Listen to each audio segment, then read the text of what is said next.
Okay, so welcome to this new course, Herbalism from the Ground Up.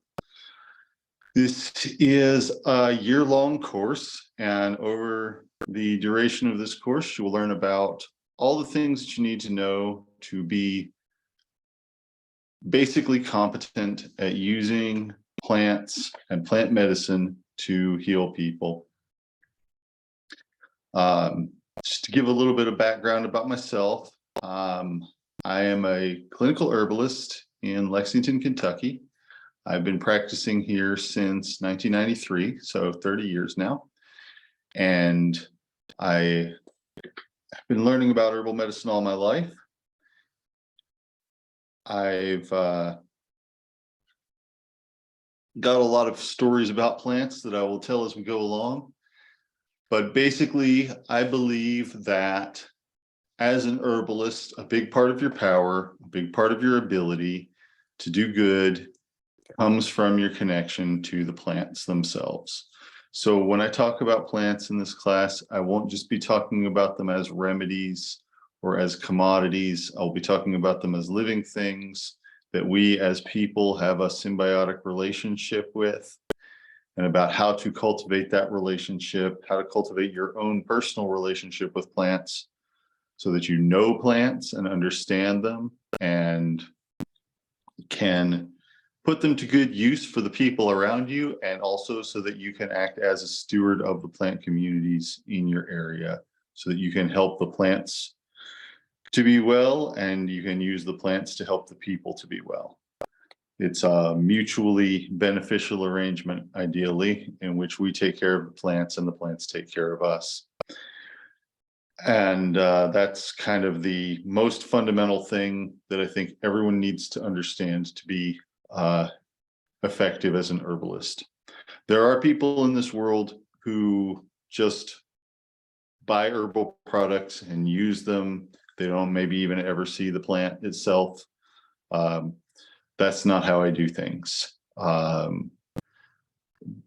The path that I take, the tradition that I come from, involves a lot of the understanding that it's a mutually beneficial thing between people and plants, and that plants are living things just like we are, and that have needs and that have lives that they live and things like that. So that's going to be a big part of what informs my approach to things and my approach to teaching. I call this class Herbalism from the Ground Up, not only because it's starting from a very beginner level and not assuming that you already have any background in it, but also because it is actually literally going to be talking about plants, starting with the ground that they grow in, starting with their habitat and the places that plants grow, and understanding them from there. And over the course of 52 weeks, we will talk about a different pair of herbs each week. So each week we're going to talk about 2 herbs and what people use them for and things like that, and things that you need to know about them if you're going to use them. And then in addition to that, we will also be talking about a specific aspect of being an herbalist. And so today, at the very beginning, I'm going to be talking about where plants grow and the ground that they grow in and what that means for them as organisms and what it means for us as herbalists and as keepers of the plant medicine. So there's a lot to that. It's a broad topic, but this will just kind of be an introduction to that topic. And we will get to see more of that as we go along, because later on, we're going to also be going out and looking at plants in their natural habitats and seeing where they grow, seeing how they grow, and things like that. And I encourage everyone, but especially my students, but everyone in the world, to notice the plants that are around you. Take note of them and try to learn the flowers, try to learn the leaves, try to be able to recognize them the way that you recognize other people. And once you do that, it kind of opens up a whole new world compared to someone who doesn't know the plants around them and just sees sort of greenery or foliage or whatever, and they're just kind of seen as sort of a backdrop or scenery, rather than seeing them the same way that you would see an animal or a person, as being some individual particular thing. You know, you probably very seldom have the experience of seeing an animal walk by and having no idea what that animal is, or what kind of animal, what family of animals it belongs to, or anything like that. You know, most of the animals you see on a regular basis, you probably know exactly what they are if you get a good look at them. And with plants, for some reason, it's not like that for most people. They have different sorts of features that you have to learn to identify and recognize. You know, whereas animals have closer kinship to us, so they have things like eyes and faces and, you know, hair color and things like that. And plants don't really have that. Plants have a whole different set of anatomy, and we'll learn about plant anatomy. We'll learn about plant identification as we go along. And you'll gain a lot of competence in being able to recognize plants and being able to know the plants that are around you, wherever you go and wherever you are, because there's a certain skill set that you're going to be working on developing, not just the recognition of a few specific plants, but a skill set for recognizing plants in general and being able to categorize them and so forth. And so that's going to be part of what we learn in this course. That is actually the goal of one of the big projects. So in this course, there are two projects. You know, some of you have already heard me say this before, but the two projects, one of them is creating a plant collection where you have certain plants that you have found and either taken a picture of or taken it and pressed it in a book and dried it out. And then you gather these specimens up and make a document that includes the specimens or photos and information about where you gathered it, when you gathered it, what it is, both its common name and its Latin name, and what you know about it. And so that hands-on experience is going to give you a lot of firsthand use of botany. So it takes it out of it being a purely academic thing and puts it into your hands, puts it into your physical environment, and makes it so that you get the experience of going out and finding plants, which in the type of herbalism that I practice, that is an essential part of your power and skill as an herbalist, is being able to go out and find plants. And so that's going to be a big part of what we work on. And then there's going to be another big part of what we work on, which is knowing what to do for people who are suffering to make things better for them. And we'll find out more about that whole process as we go along. And that either of these things, both of these things, are each more than a person's life's work to know everything there is to know about. So don't be daunted by the fact that there is a lot that you don't know. There's a lot that I don't know. There's a lot that people who have been doing this a lot longer than me don't know. It's just the nature of the pursuit. It's the nature of herbal medicine. And like most other fields of human endeavor, it's bigger than any one person's lifetime. So life is short, the art is long. It's one of the sayings of Hippocrates. And it very much applies to, well, herbal medicine is really what he was talking about because that's what he did, but it applies to a lot of things, but especially this. It's more than you can learn in one lifetime. And at the same time, no amount of learning that you do in this direction is wasted. You know, if you learned one herb, you would have that one herb that you could work with in situations where it was called for. And depending on what the herb was, there might be a lot of situations, because there are a lot of herbs that have a variety of different things that they do. Unlike conventional medicines, unlike chemicals, herbs are not made up of a single substance. They are made up of thousands, maybe tens of thousands of different substances that are all working together to produce an overall outcome. And so getting to know what the plants are and getting to know even just a few of them and what they're useful for can give you quite a bit of ability to address and intervene in certain health situations. And by the time you finish this course and have studied 100 different herbs, you will have a vast array of things that you could possibly do to help people in a wide variety of situations. Certainly not all possible situations, but a lot of situations. So that is something to keep in mind as we go along, because sometimes it can feel daunting, sometimes it can feel never ending, and it basically is never ending, but it's never wasted either. Even the smallest bit of information that you're learning is a bit of information and a bit of ability that you didn't have before. So keep that in mind when things start to look too big or overwhelming.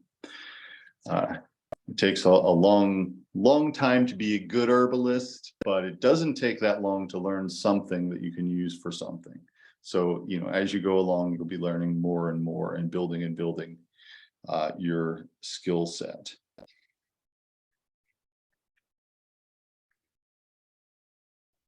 So today I want to talk about where plants grow.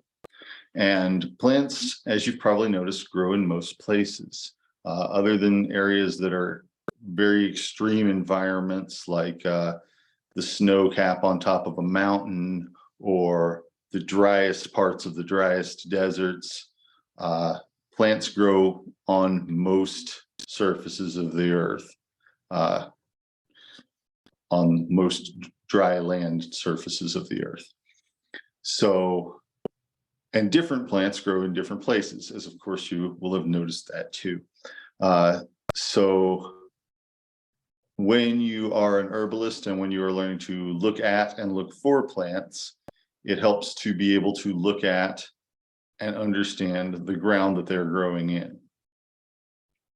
And this includes a few different things.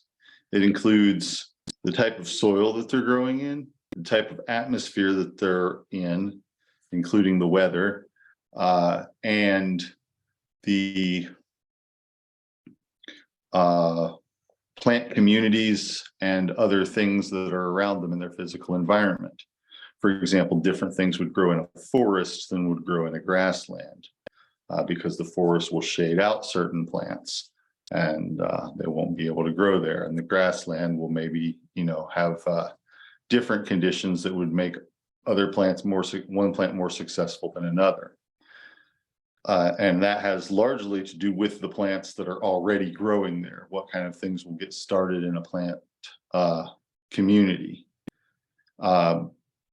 We sometimes talk about plant communities as climaxing and developing.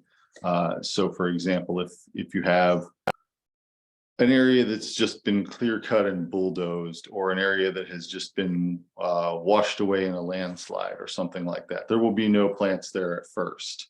And then certain things will start to grow, and then certain other things will start to grow. And it does this in a fairly predictable pattern.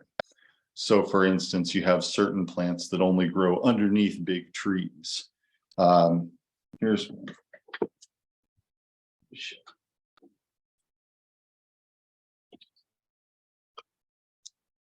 This is golden seal in a liquid extract. These are roots that come from golden seal plant. It is a very, very widely used plant in the medicinal plant culture of Kentucky. A lot of people my age or older grew up digging golden seal for extra money. You could go out into the woods and dig up some roots and sell them. And most golden seal that is on the market is wild harvested. It goes through different time periods of being very popular or not very popular, but it's in our culture here in Kentucky, it's been an enduring part of folk medicine and domestic medicine, meaning sort of, remedies that people do at home and things like that for longer than there are written records. So, when English-speaking people and people who used writing came into this area, there were already people here using these plants, and probably had been for a very, very, very long time, longer than anyone really knows. So golden seal is an example of a plant that will only grow underneath big trees. It doesn't grow in brand new forests usually. It will if you plant it, as long as it's shady, but it tends to start showing up in fairly mature forests, and only in certain types of forests and only in certain types of soil. It's very picky about where it grows, and it's very slow growing, which makes it something that's very susceptible to being over harvested. By contrast, you might have something like, well, these are pretty well spent, but dandelions, dandelions, they grow everywhere. They are very prolific, and as long as there's sunlight, they'll grow. They are not picky about the soil that they grow in. They won't grow in very shady places under large trees because there's not enough sunlight, but they will grow in yards. They will grow in farm fields. They will grow in pastures that animals are grazing, all kinds of things like that. So they're adapted for a wide range of habitats. And unlike golden seal, they're not very susceptible at all to over harvesting. In fact, people try to kill them and try to eradicate them and are unsuccessful in doing so, generally speaking. You might eradicate them for a while, but they'll come back. Golden seal, not so much. Might come back eventually, but it might be after your time in the world is gone. So, there's varying different levels of where plants grow, how selective they are, and what sort of places they grow. And of course, you get tropical plants and you get cold weather plants. Here in Kentucky, we have some of both. We have things like magnolias and azaleas that are fairly tropical types of plants. And then alongside them, we have things like willows and birches that grow pretty far north, that will grow in very cold climates and also grow here. So we have kind of a mixture of weather here, especially in May, and a mixture of different types of plant communities, a wide variety and a lot of diversity in our plant communities. Hang on just a second, I'm gonna get myself some water. I'll be right back.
So,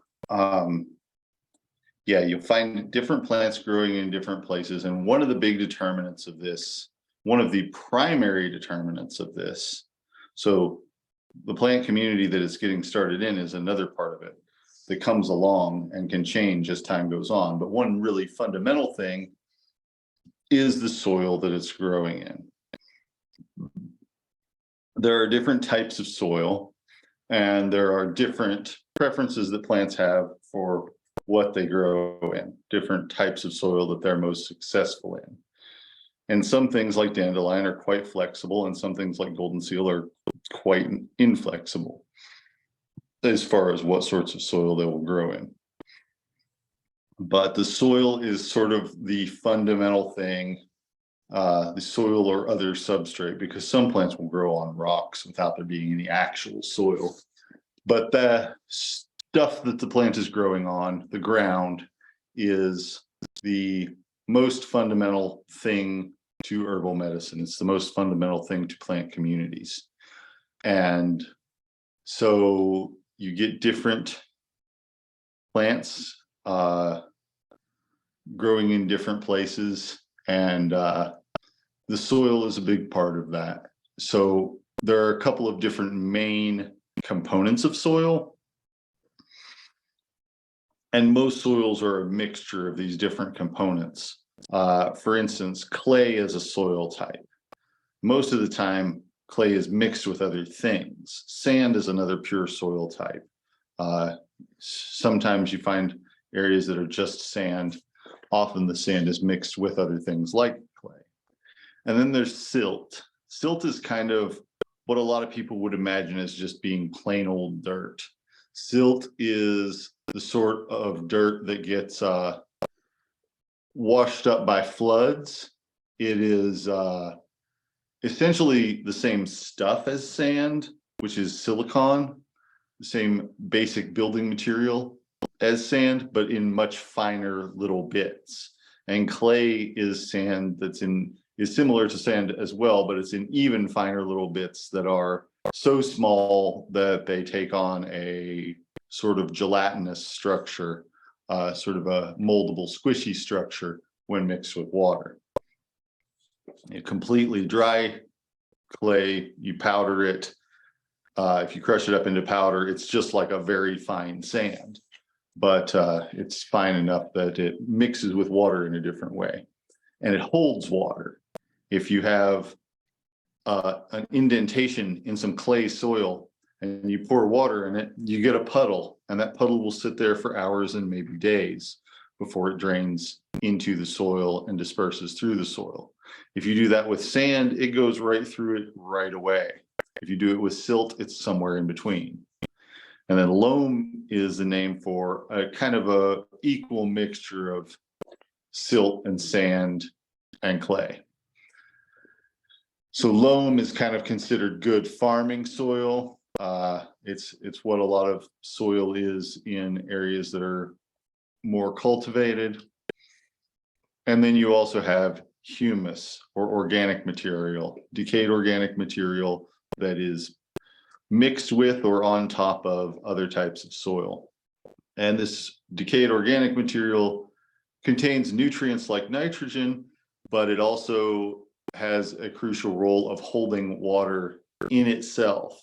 So it will actually keep sand or other types of soil moisturized if there's some organic material in it, some rotting leaves, some what have you, bits of broken down trees, things like that. Those provide a sort of bank of water that is absorbable to plants. It's not just sitting there as stagnant water, but it's in the soil and can move through the soil, but it's held in place by the organic material.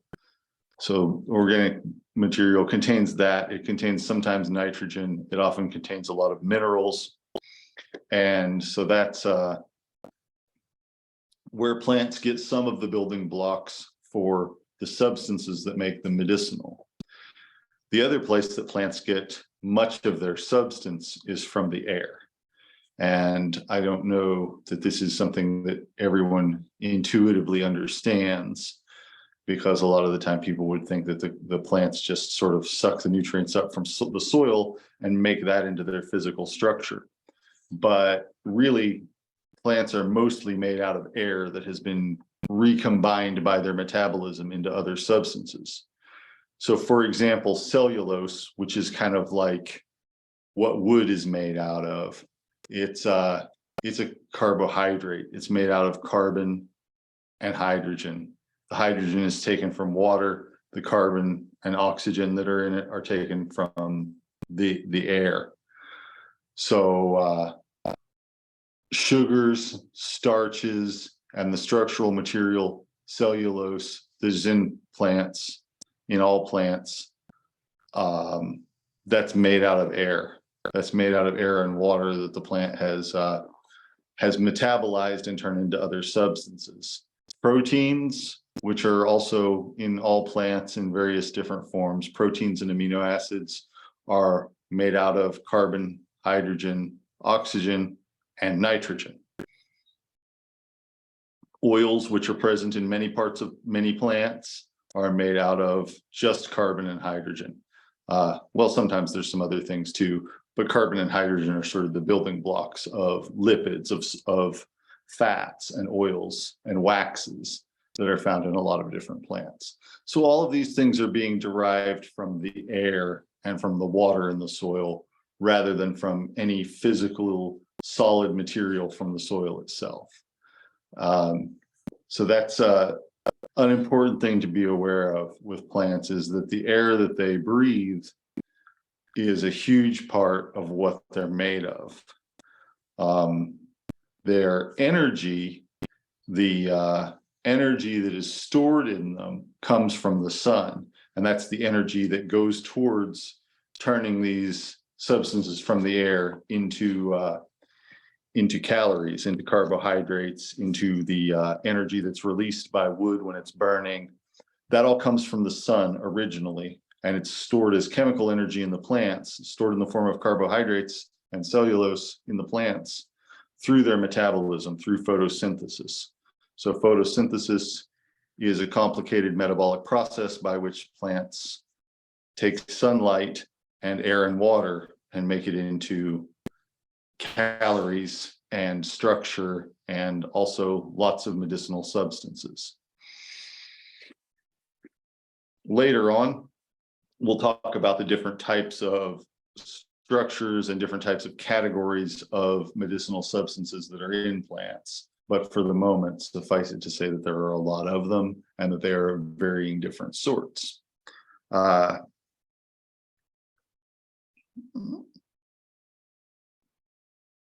So there are the soil and the air and the water are very fundamental to plants being good quality. And if you want to get plants to use for medicine, you need to get them from places where there's good, clean soil and air and water.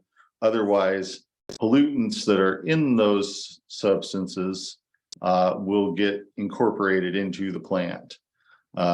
Especially if there's polluted water, the plants tend to accumulate as water passes through them, because plants suck up water through their roots and into their leaves, and then it evaporates out of their leaves, and it leaves behind whatever is not water that was in it, whether that's minerals from the soil, or whether that's, lead from car exhausts that landed on the soil 50 years ago.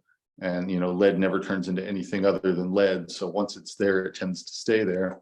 Whatever it is, it will not just get sucked up into the plant in the same amount that it's in their environment. It will actually get accumulated and concentrated in the plants, because many gallons of water will pass through a few ounces of plant material in the course of its lifetime and leave behind whatever impurities and whatever nutrients were there. So you want to get your plants from a nutritious place. You want to get your plants from a place that is not full of poisons, pollutants, things like that. So that's an important thing to know as you're starting to work with plants. An important thing to know about from the start. And I think intuitively, a lot of us realize that, but I also think that people don't quite understand usually how it works. So I'm taking a moment to talk about that. This doesn't mean that you have to be way up in the mountains, 10 miles from the nearest road or anything like that, but you don't want to gather things right from beside the road. You don't want to gather things from right beside, a sewer or some other source of pollution like that. Minerals don't usually travel far in the soil, but they do travel a long ways in water. So that's something to be aware of. And you can grow plants. There are some plants that are very easy to grow, and there are some plants that are already in your environment, and there are some plants that you would choose to go elsewhere to get. So for instance, in my garden, which is on a suburban lot in Lexington. You know, I don't have like a farm or anything like that. I just have a quarter of an acre in the suburbs. And there are some plants that I can grow all I need of for my practice, for my community, for the whole year pretty easily. Garlic is an example. If you plant a little bit of garlic, I don't use garlic for everybody that comes through the door, but I can easily grow enough garlic to make a couple gallons of garlic tincture, and that will see me through the year in my practice. If you're just starting out and you don't have a whole lot of people coming to you for medicine, you could do with even less. The same with cayenne. This is some tincture of cayenne. It has about a few ounces of ground cayenne pepper in the bottom of it. That's what it is made out of. And because I use very little cayenne, when I use cayenne, I use a small amount of it mixed with other medicines. This will last me for months, even though it's a small amount of medicine. It's powerful, it's concentrated, and it's easy to grow. So I can grow in 2 buckets sitting on the back deck, sitting in front of the back of my house. I can grow enough cayenne to see me through for the year. Not that it's a hard thing to come by if I wanted to go to the store and buy it either. You know, it's one of the herbal medicines that you can buy with food stamps if you need to, but it's a good herb to grow, easy herb to grow, and one that you can grow a satisfying amount of very readily. Mints, all the mints are generally like that too. Spearmint, lemon balm. There's lots of them. They're medicinal. They're easy to grow. So those sorts of things, people have always grown those around their habitations. People probably did this. People probably did this before there was any other sort of farming. People probably did this long before they were growing huge fields of wheat and things like that.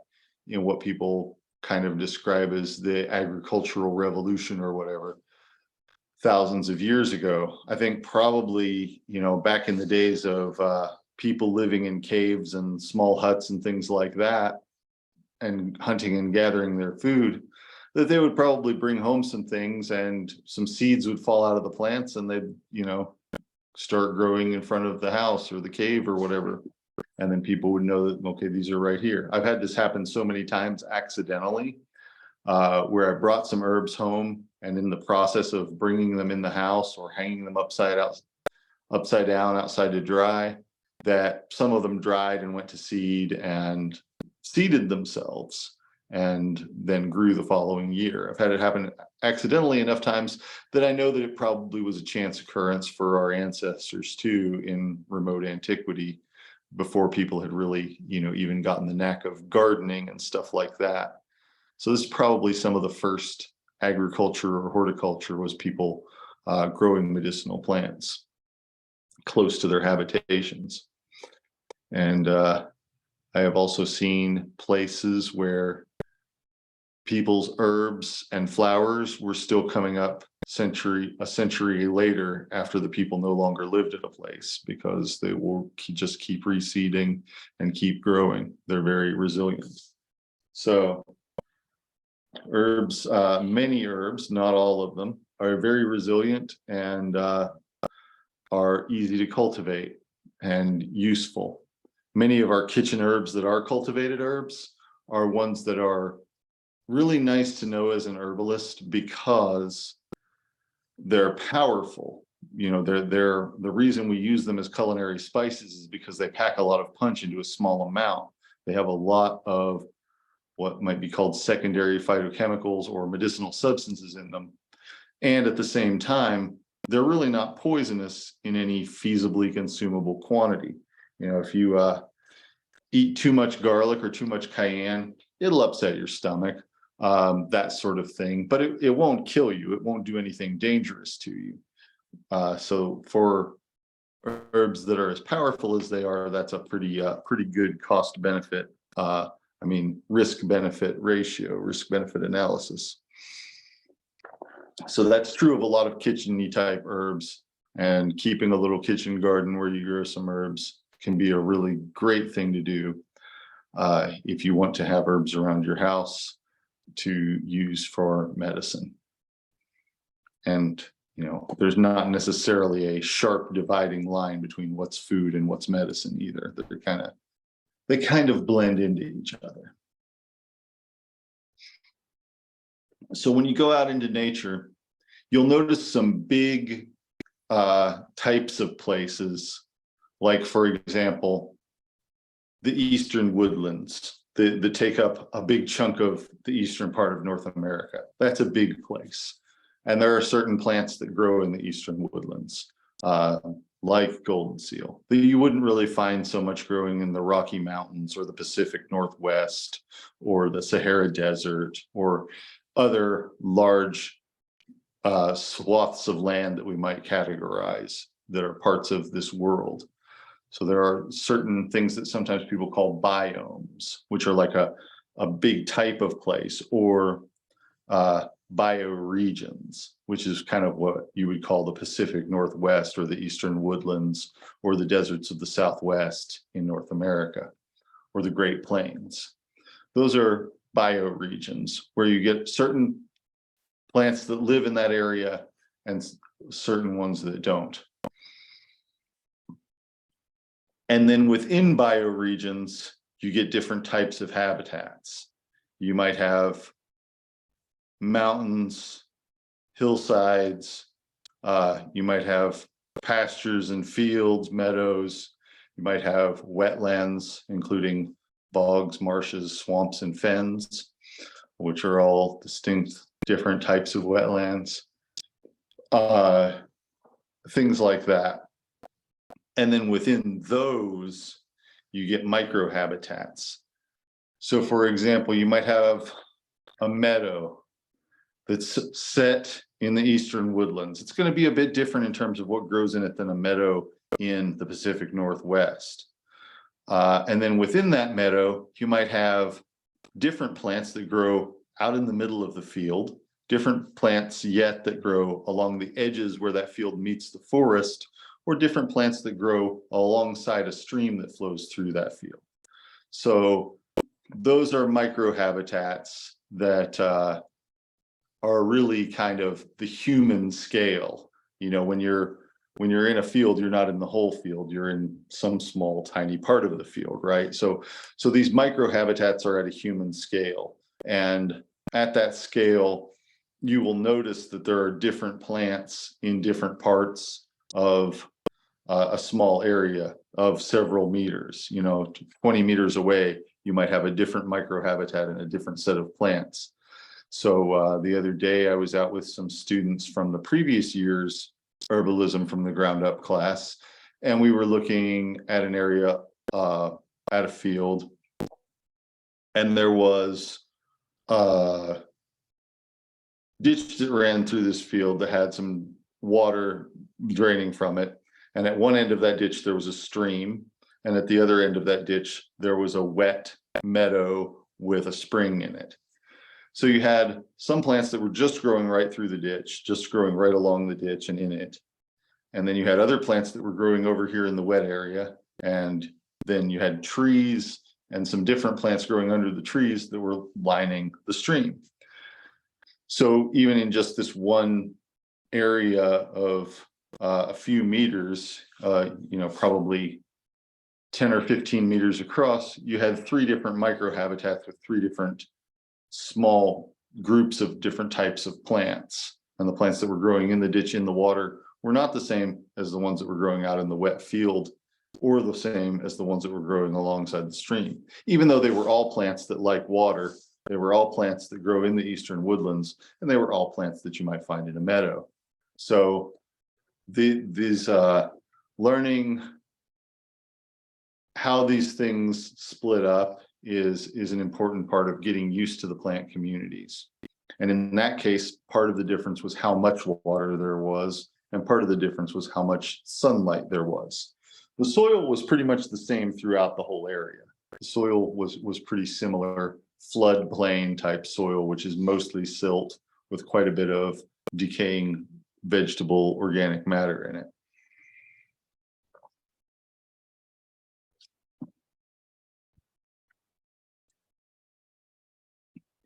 And also some plants are more adapted for water that's moving, and some plants are more adapted for water that's still. So you'll find cattails growing in still water. Sometimes you'll find cattails growing in streams, but if so, they'll be on the edge of the stream where there's not a lot of movement happening. They won't usually be out in the middle of a stream, even if it's shallow enough for them to grow in, if the water is moving through quickly. So that actual kinetic energy of the water and whether the water is moving or still can have a lot to do with it as well. Plants, one thing that people don't necessarily think about plants is that they have ways of getting around. We think of plants as being mostly stationary, and they mostly are. You know, you don't usually see a tree dragging itself through the forest by the roots. And if you did, you know, maybe you ate the wrong mushroom or something. It's not a typical sight to see. But you do see plants, seeds moving, and vegetative parts of plants getting carried by different forces, such as animals or water, to other places where they will grow. So to give a really common, familiar example, you'd have the blow ball on a dandelion. And the blow ball on the dandelion is its fruit. At the end of each of those pieces of fluff is a little seed. And when you make a wish and blow on it, or when the wind comes by and blows it away, those seeds get blown away on the wind. They land somewhere. And if that somewhere happens to be a suitable place for dandelions to grow, which, as I said before, they're not very picky about, then it will grow into a new dandelion, or at least try to.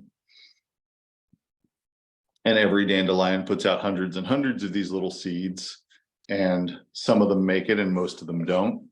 But enough of them do that you can have a lot of dandelions every spring, even if people don't want them to, even if people don't want them around.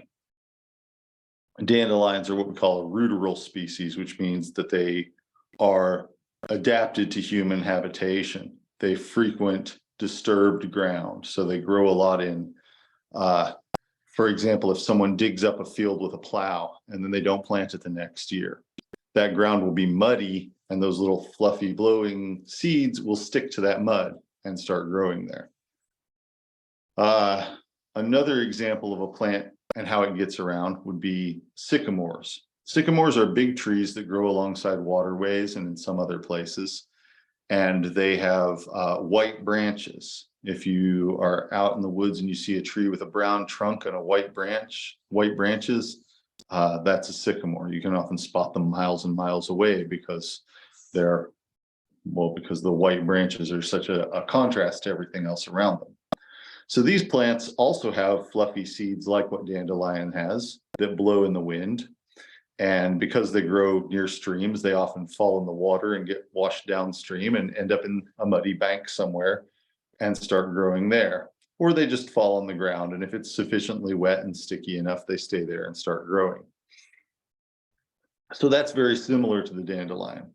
What's not similar to the dandelion is that a sycamore can live for a couple hundred years. And so it's, you know, present for more than one flood season. If it happens to be growing as a young tree in the mud on the banks of a river, and that chunk of mud gets washed away and that sycamore gets washed away with it, it will float downstream and start growing where it washes up. So you'll sometimes have a tree, usually a younger tree, but sometimes a full-size big tree, floating down the river. And then when it lands, when it washes up somewhere, it will start putting up branches as the new trunk. And the old part that's laying sideways will die and rot away. And the new trunk will, the branch that happens to be upright and starts growing will be a new trunk. Sometimes there will be 3 branches that are growing up as new trunks with a sort of raft connecting them. So sycamore actually does sometimes move from place to place, not only as a seed, but as a tree. There are other plants like one that's in bloom right now that's called cleavers, which is covered with a Velcro-like substance that will attach itself to animal fur or people's clothes, or, you know, people's hair, probably, if it were in contact with it, but it usually grows low to the ground. So this will break off. It will get carried somewhere by a person or an animal, and then it will fall off of them at some point and start growing in the new place. It also grows from seeds, but this type of vegetative reproduction, where a chunk of the plant gets taken somewhere else and then starts growing again, is very common in the plant world. It's very common to see plants using this strategy. Some cactuses, like that grow in the Southwest, like jumping cholla, they'll do the same thing, except instead of being Velcroed on, they're stuck on with spines. But then, you know, when you shake them off wherever they land, they'll try to start growing in that place as well. So that's, you know, a way that they distribute themselves. They also have seeds that they can grow from, but that's a common way for plants to grow. Another way that plants sometimes get around is that they send out runners or stolons, which are small stems that grow along the ground and at the same place where the stem leaves, it will put down roots, and that root will grow into a new plant. So sometimes you get tangled roots or stems that are just above the ground. These stolons, which are just above the ground, and rhizomes, which are just below it, but they're essentially both modified types of stem. And plants grow by those and spread out in sort of a network through an area. So rather than just growing in one spot, the plant is actually distributed as a net of different nodes connected by these stems.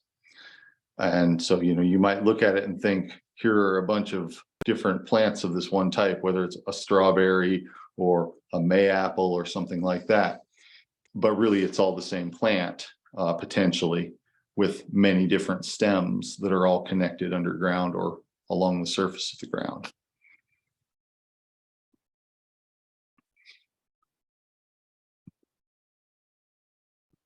So that's another way that plants get around. And yet another way is that sometimes their roots might wash out of the soil or be growing near the surface of the soil and wash away or get carried away by water rather than by an animal or something like that, and start growing in a new place. Bulbs do this sometimes, and shallow growing roots like violets do it often as well. So plants have ways of getting around. You know, we have this saying that the apple didn't grow far from the tree, didn't fall far from the tree, which of course we use metaphorically, but literally speaking, apples usually don't fall very far from the tree. Acorns don't fall very far from the tree, but sometimes squirrels carry them somewhere else. But you know, sycamore fluff or willow fluff might fall very, very far from the tree. It might fall hundreds of miles away if it gets washed down a big river like the Kentucky, and then the Ohio, and then the Mississippi. You know, you could easily have a plant growing way down in the deep South that came from a seed that fell off of a tree in Kentucky. You know, so they can get dispersed really, really far. Similarly, humans sometimes inadvertently carry seeds or other plant parts with them when they're transporting grain, or in the soles of their shoes with the mud and things like that. So you would often find things like people used to say that dandelions were not native to North America. It now appears that they actually are native to North America as well as Europe and Asia. But plantago, the plantain leaf, which is a very common weed, is native to the Mediterranean. And in historical times, you know, since the Roman Empire, basically, the Romans spread it all throughout their empire on the soles of their feet. Nobody was trying to plant this plant on purpose. It's just that it grows on the roadside and it gets stuck in the treads of people's feet or in animals' hooves or whatever, and starts growing easily in the new places. So it spread all throughout the Roman Empire, and then it spread all throughout the British Empire hundreds of years later. And now you can find it just about all over the world because people travel places and, you know, people go places. And so it won't grow in certain environments if it's too dry or if it's too cold. But in much of the temperate zone of the world, you can find this plant, plantago, and you can probably find it in your own backyard growing right now, if you have a backyard. It's a very common plant throughout the temperate zones of both hemispheres, especially the northern hemisphere. And it's a wonderful medicinal plant.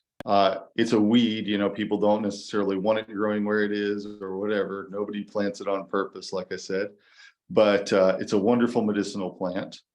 The seeds can be eaten, and the leaves are a very good first aid measure. It's actually one of the first plants I often teach to little kids because it's good for stings, it's good for scrapes, it takes away the pain, and it helps wounds to close up and heal faster.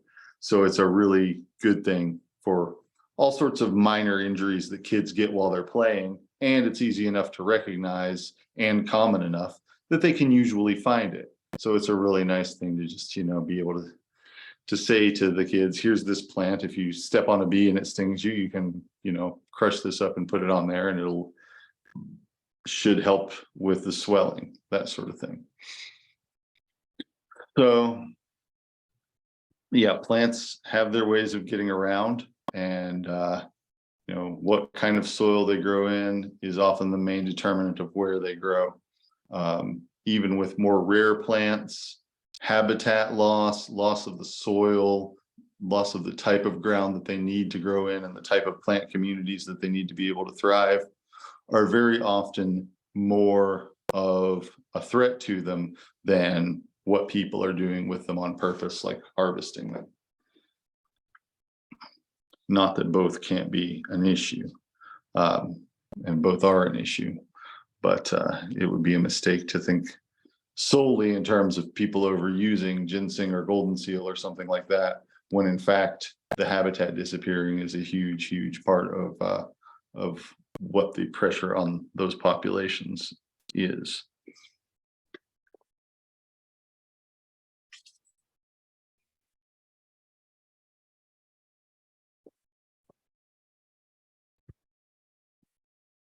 Okay, so any questions about all that before I get started on talking about a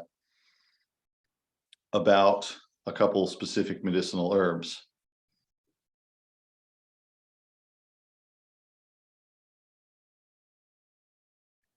Oh, well, if you think of any questions, feel free to ask them either with your voice or in the chat box. And I will get to them as soon as I notice that they're there. So one of the plants that we're going to talk about today is the white pine. And most of what I'm going to say about it applies to pine trees generally. There are many different types of pine trees. White pine is a very common pine in my region, and it's one that has a lot of history of use for medicine. So I'm going to talk a bit about it today. Pine trees. So one way that you can recognize a pine tree as opposed to, say, a fir tree or a larch or a cypress or something like that is that in pine trees, the needles tend to be long and they are borne in packets. They are bundled together. So instead of just having individual needles coming out of the branch or having a fern-like arrangement of opposite needles coming off of a central leaf stem or something like that, with pines, you get a little cluster of a given number of pine needles bundled together, attached to the stem, attached to the branch.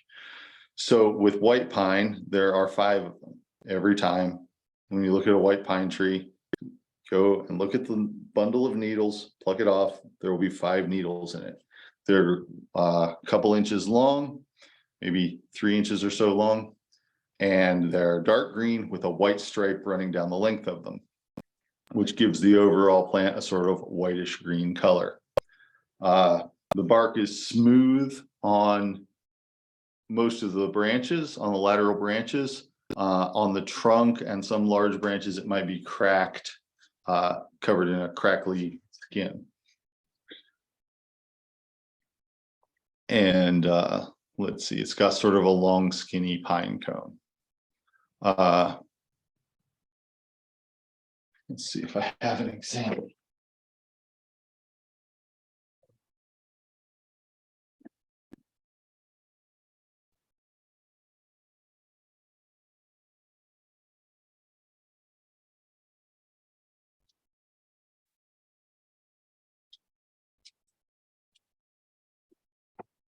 It has a pine cone this shape, which is going to be different than the cone on a fir or than the cone on hemlock tree or some other evergreens. But the 5 bundles, the 5 needles per bundle and the white stripe on them is the main way that you would recognize it, apart from other evergreens.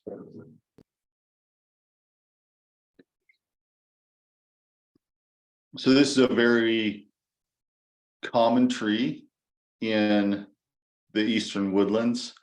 It's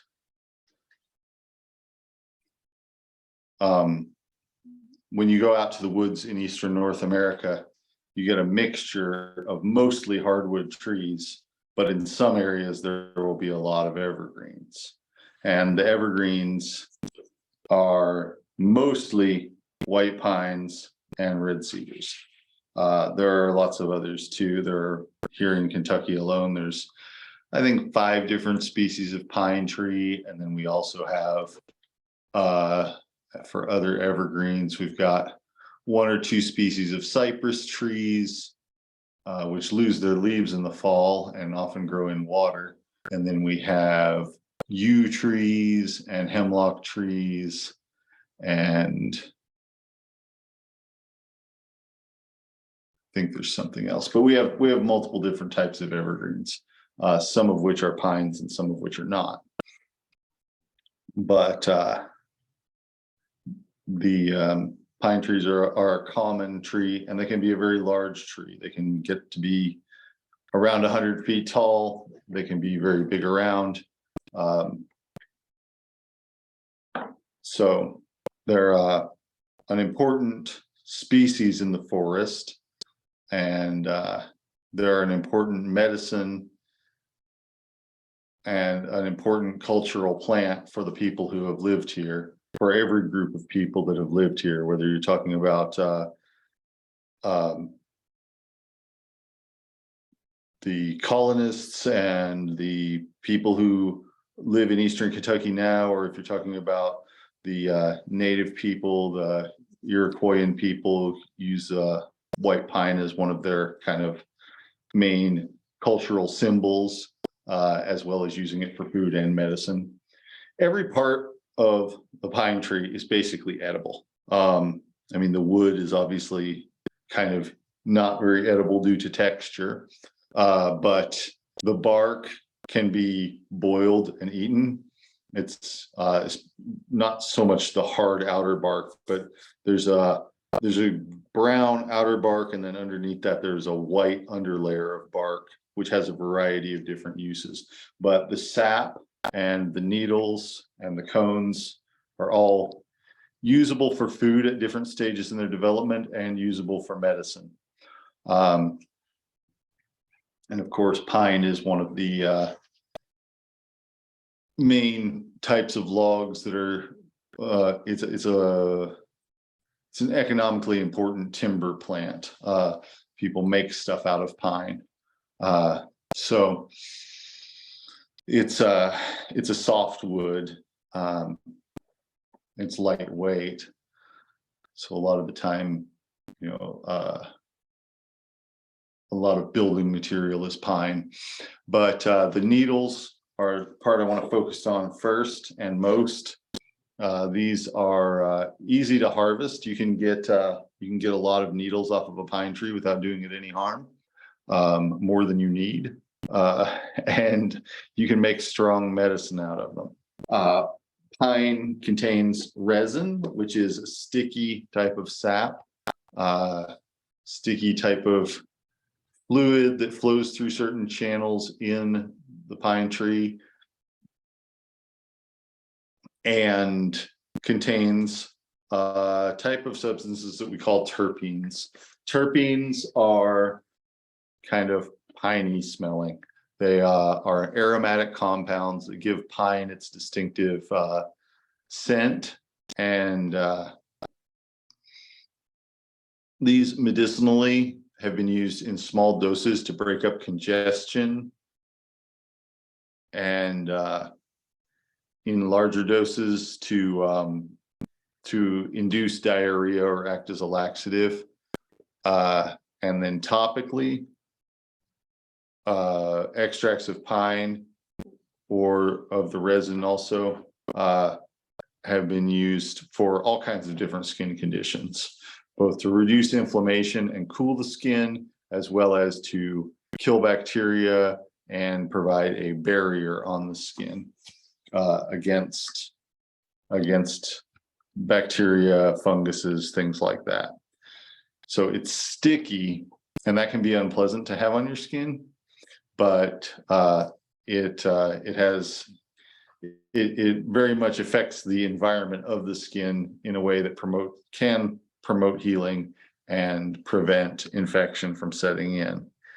It's not what I would go to as my first choice on an existing infection, but if it's like a scrape or something that's pretty large, putting some pine tincture on it and then letting it dry and then putting a bandage over that can help it to heal and help to keep it from getting infected. So nutritionally, if you just boil pine needles and make pine needle tea, you can drink that. It's got some calories and carbohydrates in it, and it's got a lot of vitamin C in it, which the body needs for a variety of different purposes. And because of the terpenes in it, it will induce a little bit of sweating. And because it's inducing sweating, it's having a cooling effect on the body overall. So it can be used in the case of fevers or heat exhaustion or something like that. There's a very simple fermented beverage that you can make with pine that would involve just soaking the pine needles in hot water, basically making a tea of them and mixing that with sugar or honey, and then letting it sit covered but not real tightly overnight. And it will actually make a sort of a fizzy fermented beverage the next day that is sort of like a pine flavored soda. It's actually not very piney. It's more sour than anything. But it's a fizzy drink with a lot of vitamin C and some terpenoids in it that has a cooling effect on the body and can be an interesting thing to try out if you have some pine needles and want to try something new with them. So yeah, pine needle tea. It can also be made into a tincture by steeping it in a mixture of alcohol and water. We'll get more into tinctures in a few weeks here, talking about how they're made. They're a form of medicine that I use a lot. They're versatile, they're liquid, they're easy to administer, easy to change the dosage of, things like that. So they're pretty handy to have around.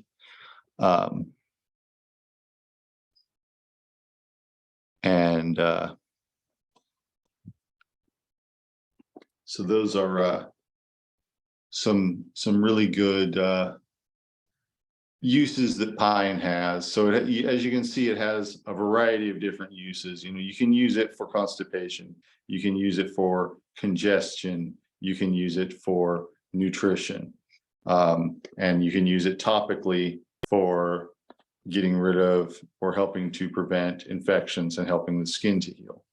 And those are all things you can do with an extract, a tea made from the leaves, or the leaves and the needles if you have them. If you have the resin, pine sap, you can go and harvest that from areas where the tree has been damaged. Any kind of place where a branch has been cut off will tend to weep this sticky pine sap, pine pitch, and that can be harvested from there. Sometimes it just comes spontaneously out of cracks in the bark that form as the tree's growing, or out of holes that are made by animals, birds pecking holes in it and things like that. So it can be gathered from any of those types of things. And again, this has a variety of uses. And a lot of the time it's the same substance. It doesn't have as much of the vitamin C in it. It has more of the terpenoids in it. It's more sticky. But one of the main things that this has traditionally been put towards is skin lesions. If someone has dandruff, for instance, a very common old-time cure for that is to make pine tar soap and use that on the scalp. This also works for psoriasis and some other flaky conditions of the skin. And basically, in the process of making soap, you would just use some oil in which pine tar has been dissolved, pine sap has been dissolved by melting. There are a couple of different pine tars out there because sometimes pine tar is collected, like I just said, from the tree, which is sometimes called gum turpentine or various other names. And then sometimes pine tar is collected from burning pine trees and collecting it as it comes out. And that tends to have a darker color. So sometimes in older texts, these will be referred to as pix alba and pix nigra, meaning black pitch and white pitch. But they're both made out of pine sap. And they both have similar uses as far as being strongly decongestant, both to the chest and to the sinuses. It's also what you would call an expectorant. So it causes sinus congestion to drain. If somebody has congestion in their chest, it will cause them to cough stuff up. It makes coughs more productive. So that is useful in some situations.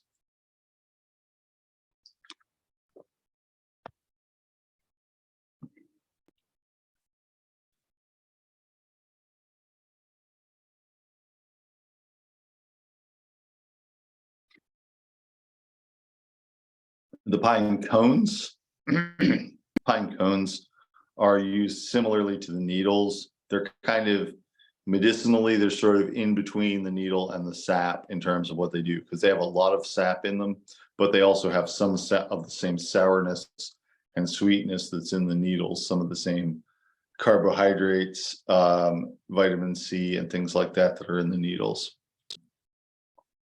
In the tincture that I have here on my shelf, it's actually a combination of cones and needles. But if you're going to get the cones, you want to get them while they're green, while they're just about full size, but green, not after they've turned brown and dried out, and not when they're very small, but when they're almost full size, but haven't started to turn brown yet. And at that point, they will often be kind of dripping with sap, with resin. So that's the time at which you would ideally gather the cones. And that time is kind of late summer, early fall. It varies from tree to tree depending on how much light they're in. Evergreens have the strategy of collecting energy from the sun all year. They don't, they're constantly shedding needles, but they don't drop them all at once and be bare of needles the way that some other trees do. So with pine trees, you will always have them gathering what they can from the sun, even though that might not be much in the winter time. Because their leaves are tougher, because their needles are tougher than broadleaf trees' leaves, they don't lose as much water through their leaves. And so they're pretty well adapted to being resilient to heat and cold.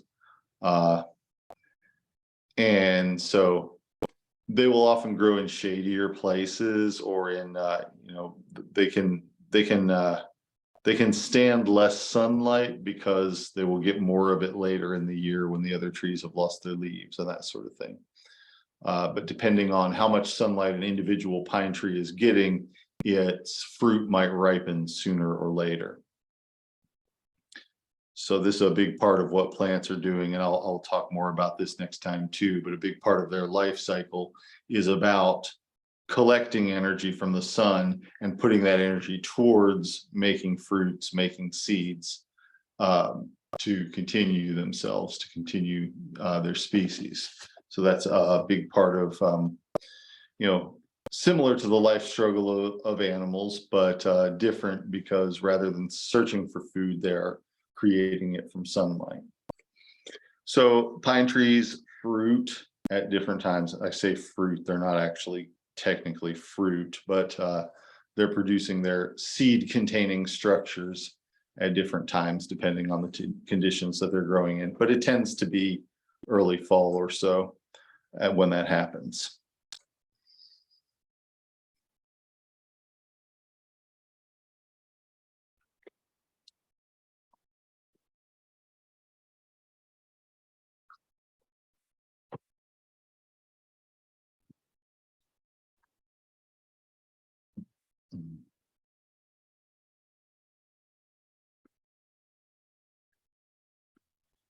All right.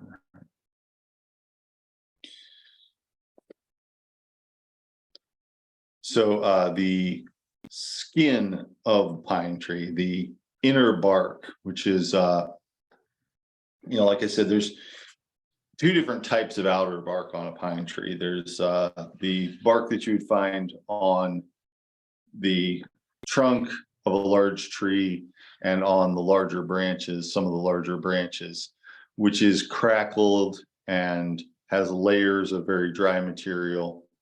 And then on the smaller branches, you'll have a smoother, shinier bark, kind of a grayish, smoothish bark. And underneath both of those, but really kind of fused to the gray, smoother bark, there's a layer of almost fabric-like white bark. I say almost fabric-like. It's not woven. All the threads are running the same direction, but it is made out of distinctive fibers and is flexible like fabric. This is the inner bark of the pine tree, and it has a long history of use as a wound dressing, because you can peel it right off of the tree and stick it right on a wound, and it will be sterile or very close to sterile, and it will be adhesive. So this is something that people have used for a variety of wounds in the past. It will stay on the wound for a while, and if there's a laceration, a tear or something, you can use it to hold the sides of it together. It has a reputation of being able to draw things out of wounds. And I'm not sure how that's actually meant to work, but I think that the acids from it might be causing the tissue to tighten up and push out any sort of included foreign body that might be in a wound. But and the body tries to get things out of wounds sometimes anyway, and sometimes they just fall out. So it's really hard for me to tell how much of this is actually from the pine and how much is not. And of course, it would be, very unethical to conduct any sort of experiment to try and find out.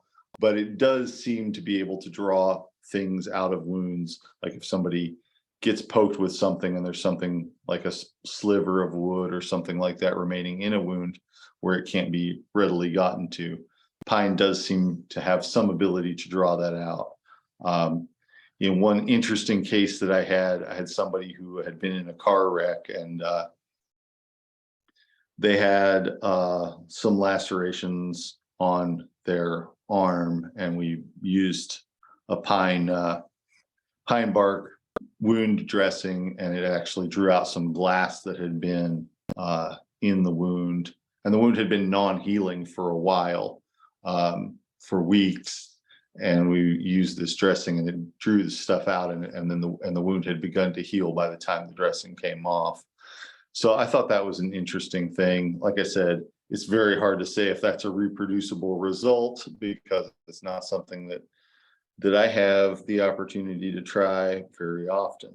But it's a good thing to know about. Most of the time as an herbalist, you're not going to be treating more severe injuries like that, only if you were in a low resource environment, if you were in a situation where, maybe more conventional care with diagnostic imaging and the option to use surgery and things like that might not be available. It's good to be able to know how to deal with some of these things yourself in case that type of situation should ever come up.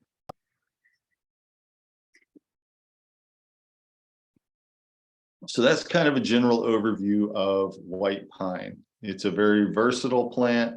It has multiple uses that are not closely related to each other, but that all come from the different substances that are in the pine tree.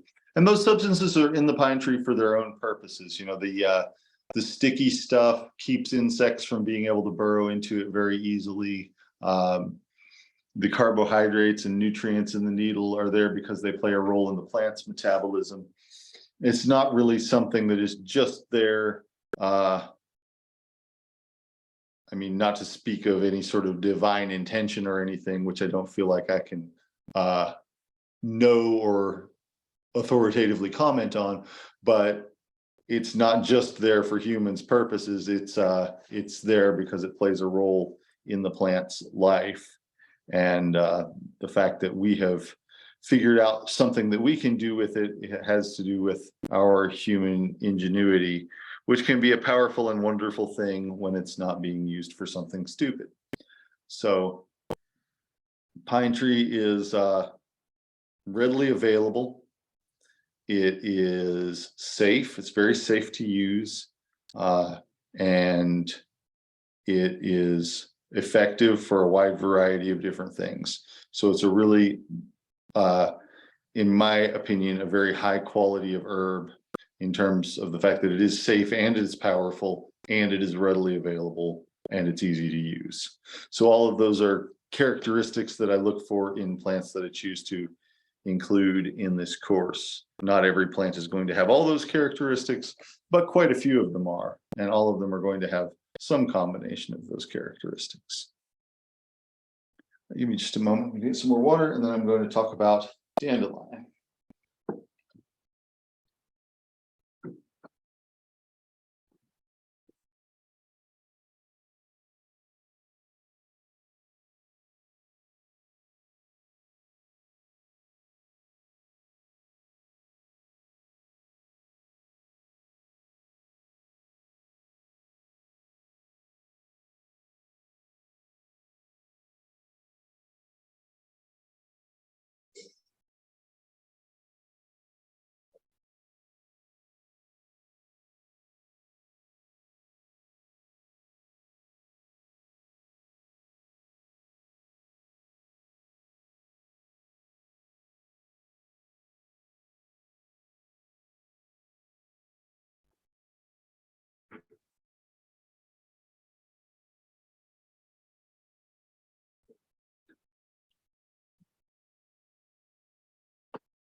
All right. So dandelion, probably something that is known to everybody on site. At least the flower is. The leaves, maybe you've taken the time to look at them and maybe not. Some people haven't, some people haven't. Leaves of dandelion grew in what's called a basal rosette, which means basal means that they grow at the base of the plant, in other words, right on the ground. And rosette means that they grow out in all different directions towards all the points of the compass rose. So you have just a circle of plant leaves growing out in all different directions from a center. Those leaves are deeply lobed. They're pointed at the end and the lobes are pointed. And so in Old French, they named it Dandelion, tooth of the lion, because they imagined that lions had jagged teeth like that with barbs on them. Lions don't really have teeth like that. They have teeth just like a house cat, but we're very similar to a house cat. But anyway, the fanciful imagination of people who weren't really familiar with lions named the plant Dandelion because of the leaf reminding them of the teeth of a lion. And then in English, over time, that became dandelion. Dandy meaning, you know, like pretty or fancily dressed or whatever.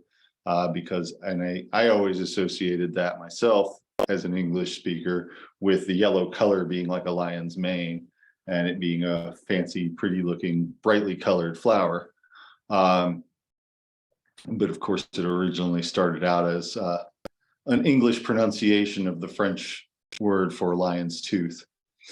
The Latin name of this plant is Taraxacum. Taraxacum means basically a medicinal remedy.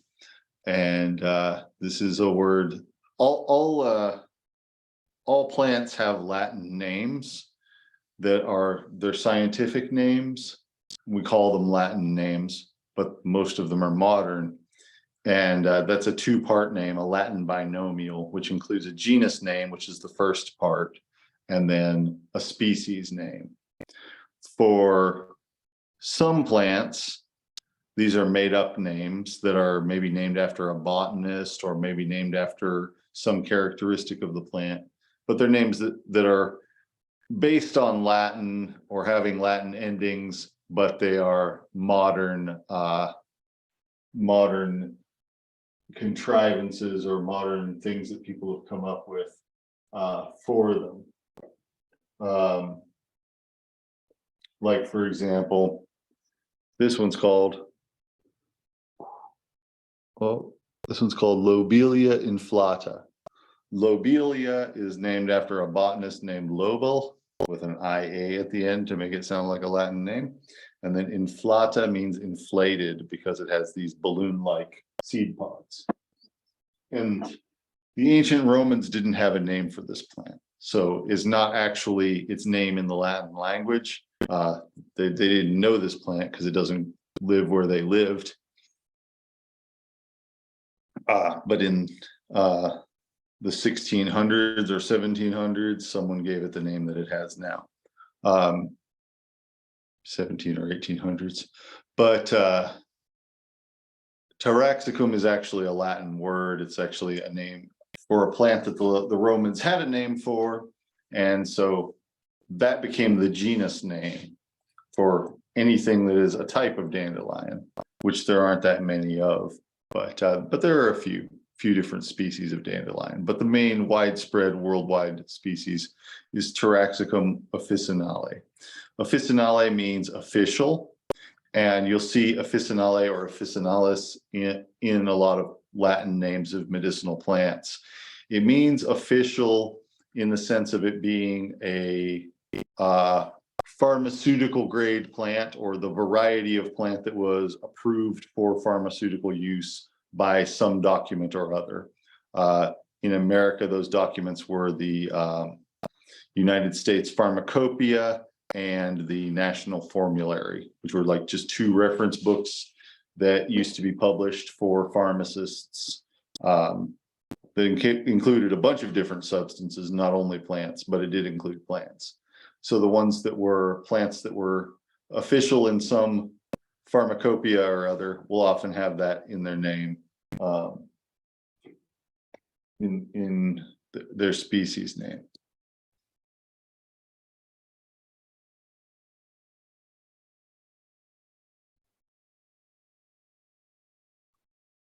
But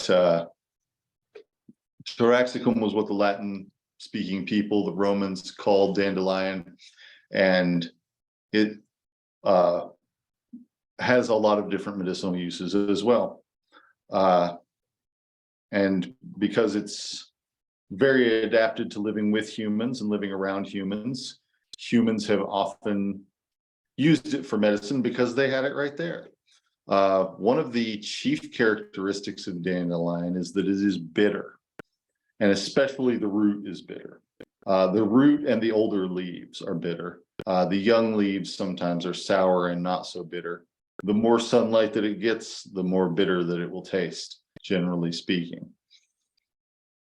There are some genetic differences and things like that, just like there are for other plants. But for the most part, if its bitterness is determined by how much direct sunlight it gets.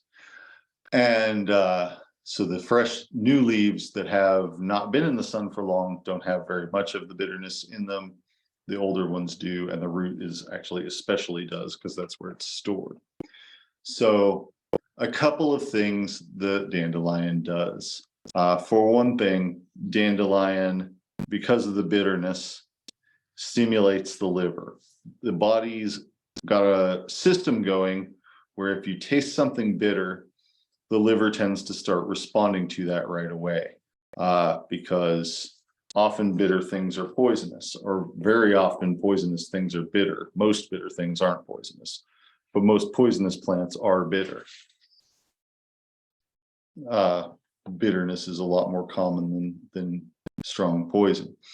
But when your body tastes something bitter, your liver starts secreting more enzymes. So getting the liver of a person whose liver was not functioning very strongly to function more strongly is one of the uses of dandelion. And the leaves can be used for that. The root can also be used for it. The sap, the milky latex, can be used for it as well. All parts of the plant, all of those parts of the plant are very bitter and tend to provoke the liver somewhat. The leaves and the flower, but especially the leaves, also contain some sour substances that are strengthening to the kidneys, stimulating to the kidneys. Basically, the kidney gets these substances in it and tries to flush them out, and in the process passes a lot of water through the system. This is the origin of another French name for dandelion, which is pissenlit, meaning pea in the bed, because too much of dandelion greens, which are eaten as a food, might cause somebody to have an accident.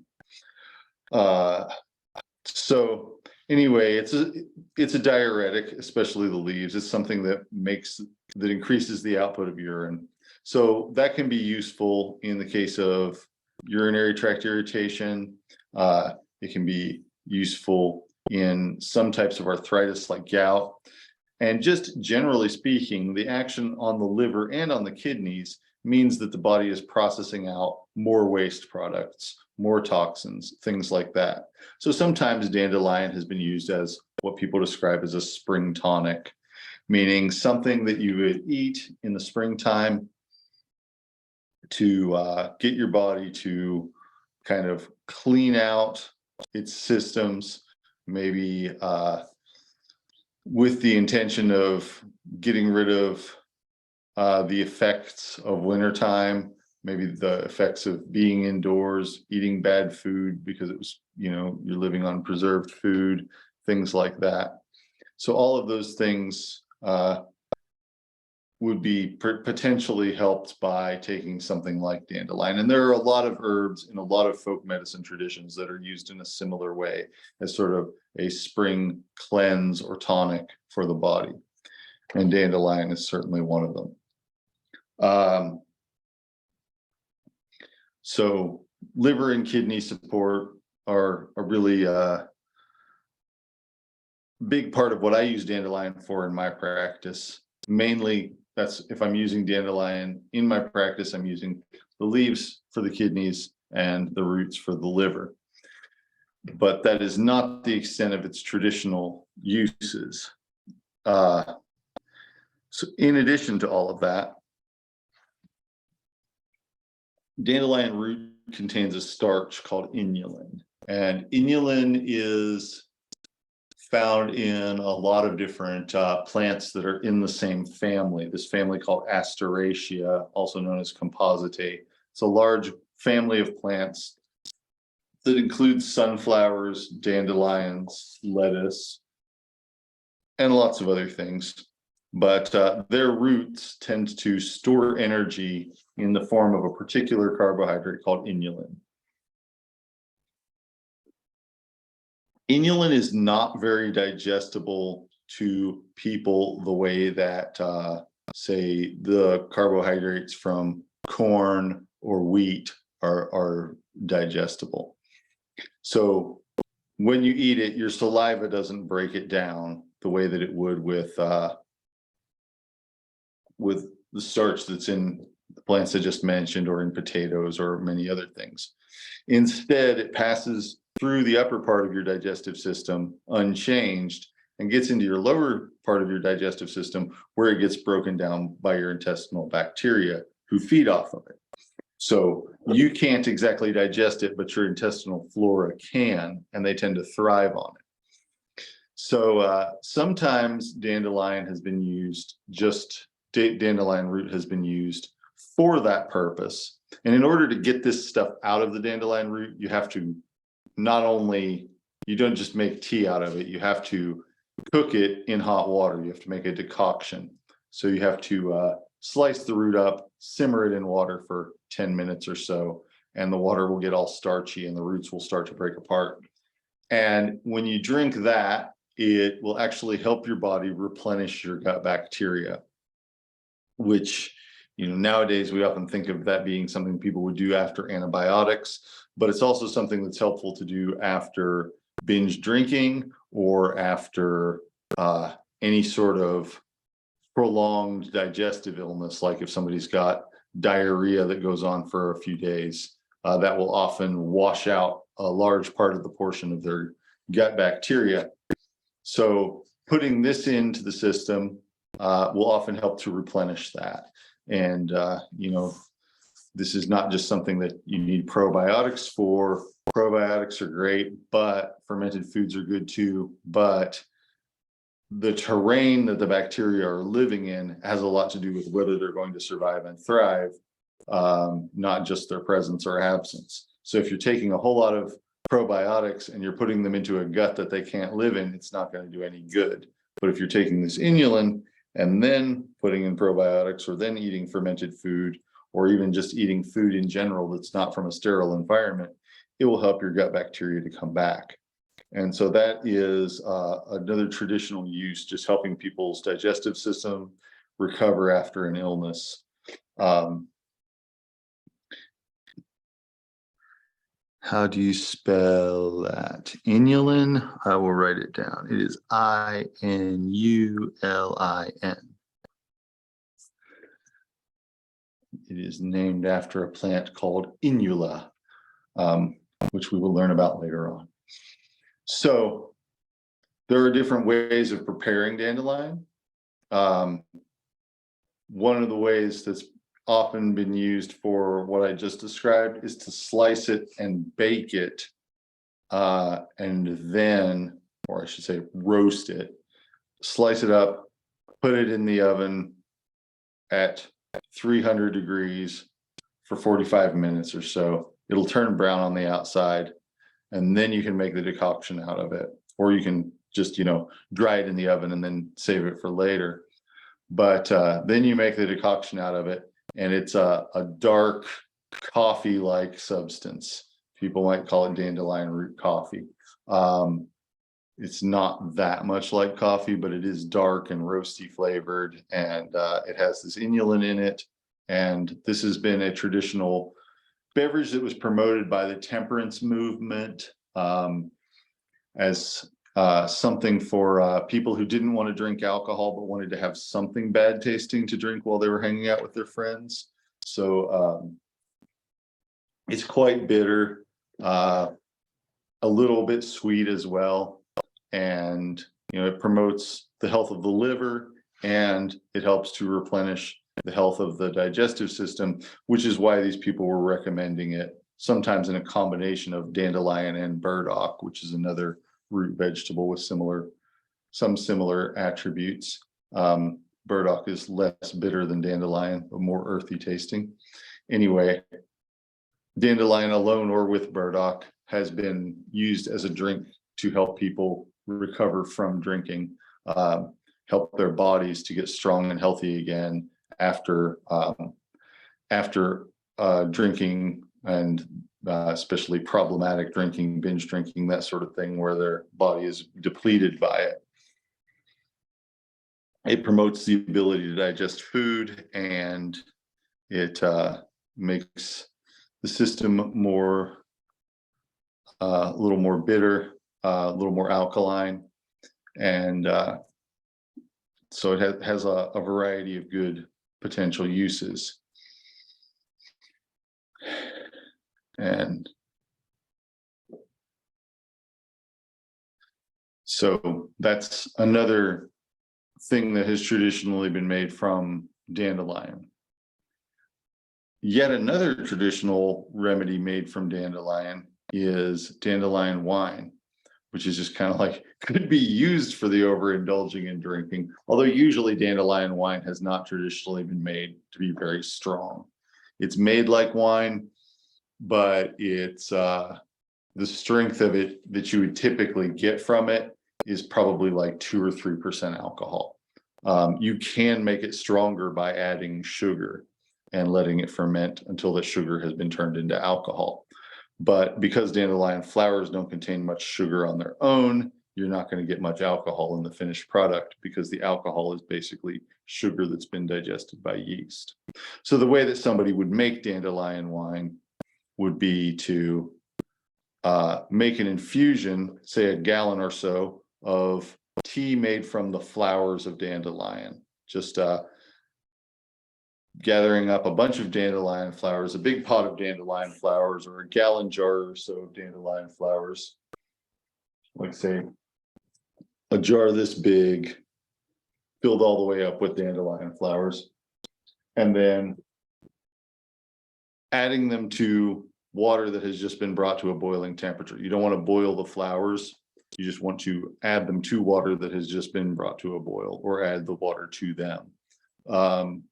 And then let that steep overnight, and you get a nice yellow liquid. And then you add a little bit of brewer's yeast to that, and you put it in a jug that has a fermentation lock on it so that it won't turn into vinegar.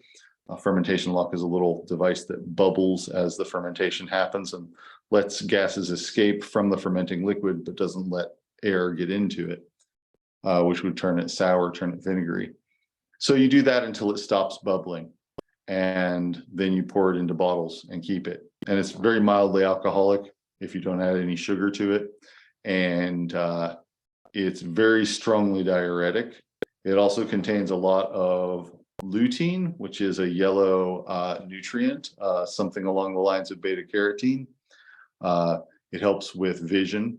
It helps with pain and inflammation in the body.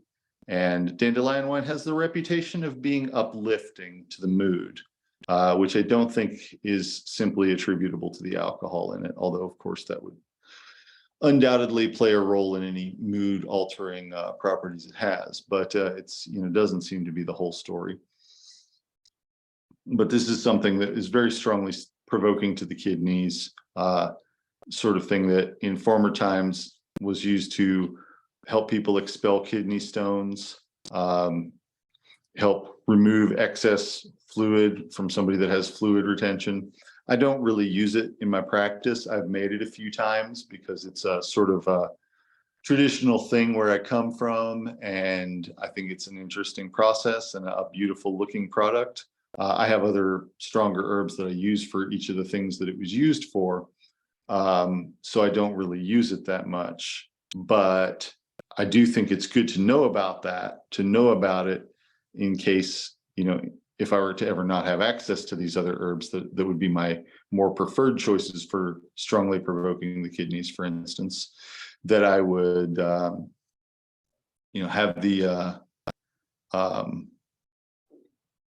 have the option of using this one, because it's a very abundant plant. Just like what I said about pine, it is very widely available. It is very safe, and it is pretty strong. It's not so strong that it's going to throw the body out of its natural balance, but it is strong enough that, when you put a little bit of dandelion leaf in your mouth, you can tell that it's medicinal. It's got a very strong taste to it.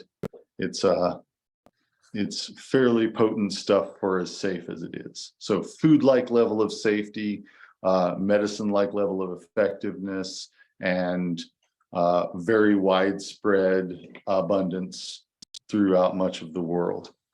Makes it a really high quality herb and a good one to know about, getting started. All right, so any questions about dandelion or white pine? All right, well, before we finish up, I just want to take a few minutes to say that I'm really grateful that you're all here. And if any of you have any questions or think of any questions, feel free to reach out to me.